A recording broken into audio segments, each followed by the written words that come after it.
Hey there! Today we're going to drone on and on about priority queues. Priority queues. And I'm assuming you already know what a stack is and what a queue is. Just a brief reminder, a stack is a data structure where the last element that we add to it is the first one that comes out. A queue is a data structure where the first element we added, first element we added is the first one to come out. And in a priority queue, we're going to support very similar operations. We're going to have 4 operations. We can ask a priority queue, is it empty?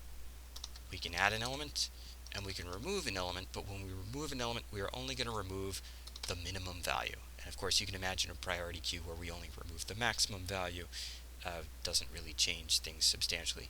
And not only can we remove the minimum value, we can find out what the minimum is without removing it. So those are our 4 operations. So for example, let's, without worrying about how you make one of these things, let's say that we add a few elements to a priority queue. So let's make numbers in our priority queue, and we'll just show our priority queue will just be a blob. So we'll say we added 3, 8, 2, 1, let's say. And then at some point, so now we say, is it empty? No, it's not empty. It has 4 elements. So we've already tried adding things. Let's peek at the minimum value. And if I do that, it should return 1, because 1 is the minimum value. So just like in a stack, I might peek at the top value of the stack, and in a queue, I might be curious about what's at the front of the queue. In other words, what value am I about to remove? In a priority queue, I would look at what is the minimum value, because that's the one I'm about to remove. And sure enough, let's try removing the minimum. So if we do, 1 will come out. 1 will come out.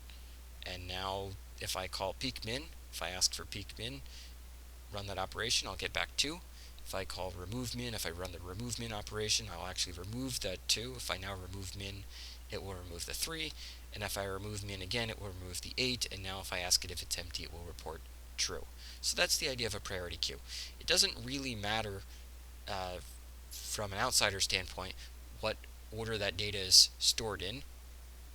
Actually, I should point out that we're allowed to have duplicates. So may be duplicate values. So for example, we might have a priority queue that contained 3, 8, 2, 2, 5 or something, right? Where there's more than 1 2, and that's okay. That means if we peek the minimum now, actually there's more than 1 minimum. If I peek at the minimum, I'll get 2. If I remove the minimum, it will remove the 2, but there'll still be a 2 left. That's what it means to have duplicates. So from an outside perspective, we don't care. There's no order to a priority queues. The order is, what order do they get removed? And they're going to always be removed from minimum until we're out of elements, until eventually there's only 1 element left and we remove it, if that's our plan for our priority queue. So let's look at some ways of implementing it, because I really like this priority queue problem. It actually lets us explore data structures and big O in a lot of different ways, because it's kind of a non-obvious set of operations. We want to check if it's empty, we want to add, but we're only ever going to remove or look at the minimum value. So let's consider a few ways we might represent.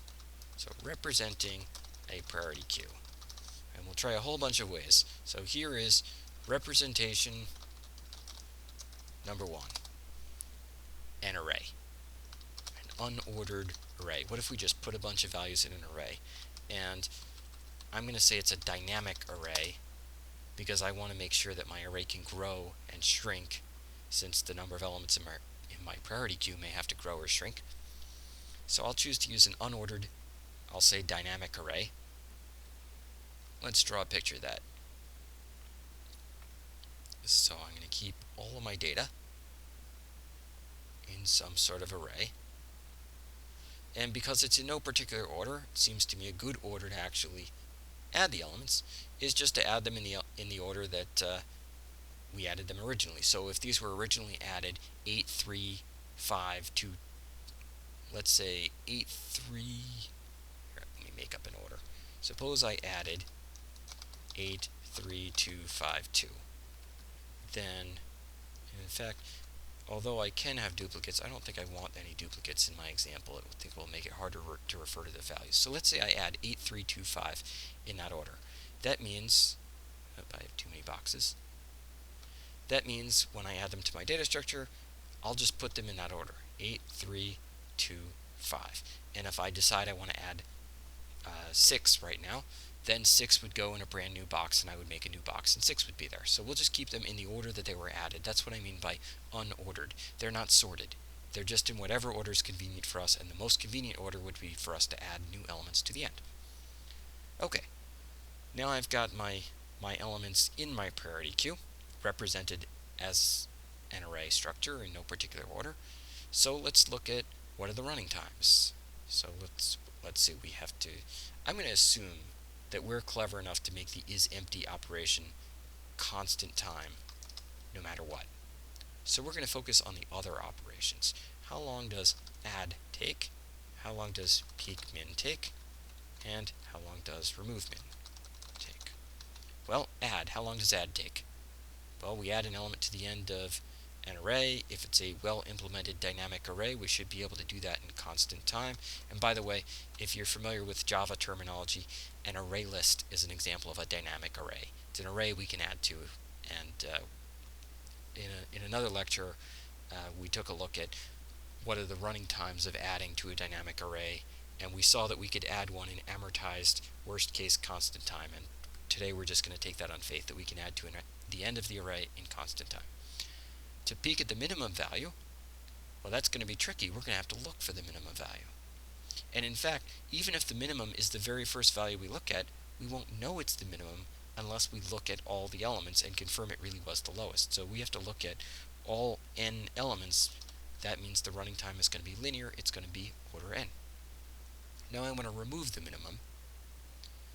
Well, the minimum again is this 2. I can find that. Let's make a note. I can find it in linear time, but then what do I have to do? Well, then I have to remove it. How long does it take to actually remove it? Actually, here we can be kind of clever. To remove the minimum, let's say in fact, I'm gonna mess with the problem a bit so that 2 is the second instead of the third element, because I think it will be easier to see what I'm about to do. So back in time, suppose we had written the values in this order. Okay. And I go to remove the minimum. So first I find the minimum, and I discover it's 2 after searching the whole array list, or sorry, whole array, whatever it is. And then I go to remove that element. Well, I can actually remove it in constant time if I'm very clever. Normally, I might be worried that, well, to remove 2, I now need to shift everything down to close that gap. But I don't have to shift everything down. All I need to do is take that last element, plug the hole, and then remove the last box, and that would remove the 2. So we'll remove the minimum by eliminating the last value, eliminating the lowest value, and replacing it with the last value, and then shrinking our array size so that it no longer includes that last box. We can actually do that in constant time. Constant time.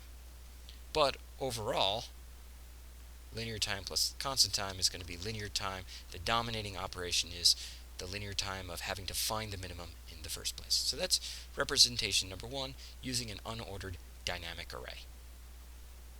But I'd like to try, let me try one more representation in this video.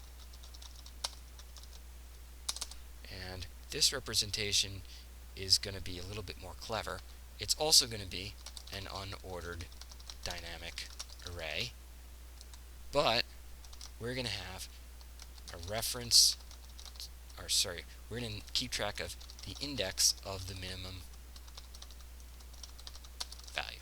So we're going to have two things: the unordered dynamic array and the index of the minimum value. And in fact, I think in this video, I'm going to draw that out, and in the next video, we'll start analyzing it. So in between videos, you may have a chance to think for yourself about how is that going to affect the running times, that not only do I have this lovely dynamic array, again, we'll stick the same values in the same order, and again, they're in no particular order, but in addition to that, we have one other piece of information.